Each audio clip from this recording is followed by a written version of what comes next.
You are listening to Artificial Evidence, where the algorithm knows. I am Owen Carver. On a hot summer night in 1971, a quiet tavern on the edge of Tulsa, Oklahoma, became the site of one of the most brutal and perplexing crimes in state history. The Silver Dollar Saloon was a place for truckers, oil workers, and ranch hands to drink away the heat, play a few hands of poker, and disappear into the haze of cigarette smoke and jukebox tunes. But on the morning of June 10th, a bartender opened the doors to a scene that would haunt investigators for decades.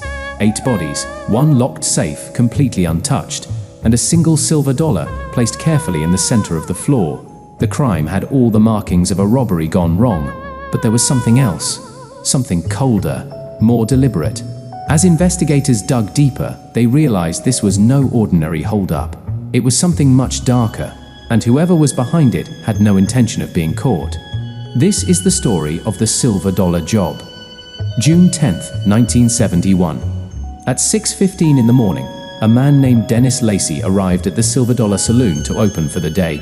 He had worked there for years, wiping down the bar before the morning regulars showed up.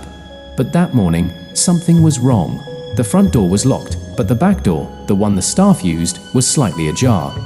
Dennis stepped inside and was met with a silence that did not make sense.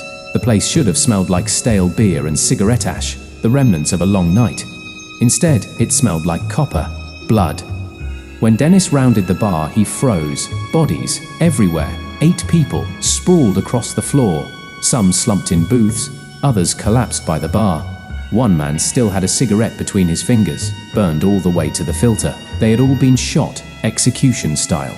The police arrived within minutes, and it did not take long for them to realize something was off. This was not a robbery. The register was full. The tip jars were untouched. The cash safe in the back room, the one that held the weekend earnings, had not even been opened. Whoever had done this had walked in, executed 8 people, and left without taking a dime. Except for one thing. In the dead center of the room, perfectly placed between the bodies, was a single silver dollar. It was an old one, a Morgan silver dollar from the late 1800s, polished to a shine. There was no explanation for why it was there. No fingerprints on it, no connection to the victims, just a single gleaming coin in the middle of a massacre. The victims were a mix of employees and regulars. Frank Dempsey, the owner, a former oil worker who had sunk his savings into the bar, trying to make something for himself. Linda Hargrove, the waitress, a single mother working the night shift to pay for nursing school. Charlie Yates and Mike Holloway, 2 truckers passing through. Robert and Jane Cross, a middle-aged couple who had stopped in for drinks after a night out. And finally, 2 men who had no identification, no wallets, no driver's licenses, nothing to say who they were or why they had been there. That was the first strange thing. The second was the way they had been killed. Each victim had been shot once in the head, no struggle, no sign of panic. It was as if they had been made to sit still and wait for it. Then came the third mystery, the bullets. When the coroner pulled them from the bodies, they were all the same. 32 caliber rounds, fired from a revolver. But the bullets were old, not just old, antique, the kind of ammunition that had not been manufactured in decades. The Tulsa police put everything they had into solving the case. They scoured pawn shops and coin dealers, trying to find anyone who had recently sold or bought a Morgan silver dollar.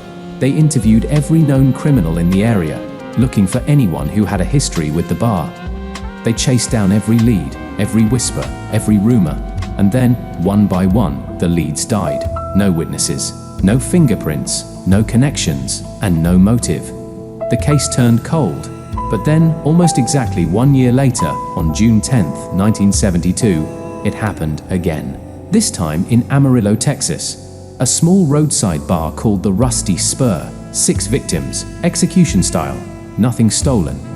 And in the middle of the room, a single silver dollar. Now, it was not just a murder. It was a pattern. Over the next 5 years, similar crimes happened 3 more times, each on the anniversary of the first. Always in a different state, always in a bar, always a small isolated place where the killer could get in and out without being noticed, and always a single silver dollar left behind. The press dubbed him the Silver Dollar Killer. Some believed it was a former soldier carrying out some unknown vendetta. Others thought it was a hitman, using the silver dollars as some kind of message. But there was one more theory, one that still lingers today, that the killings were not random, that each year the killer was tying up loose ends. If that was true, then the first massacre, the silver dollar job, was not the beginning. It was the middle of something much bigger. But if that was the case, then what was the real beginning? And who was left to tell the story? In 1977, the killings stopped. No one knows why. No arrests, no suspects, no confessions. And the identity of the silver dollar killer remains one of the most haunting mysteries in true crime history. Thank you for listening to Artificial Evidence. If you want to support the show, be sure to like and subscribe. And remember, the algorithm knows.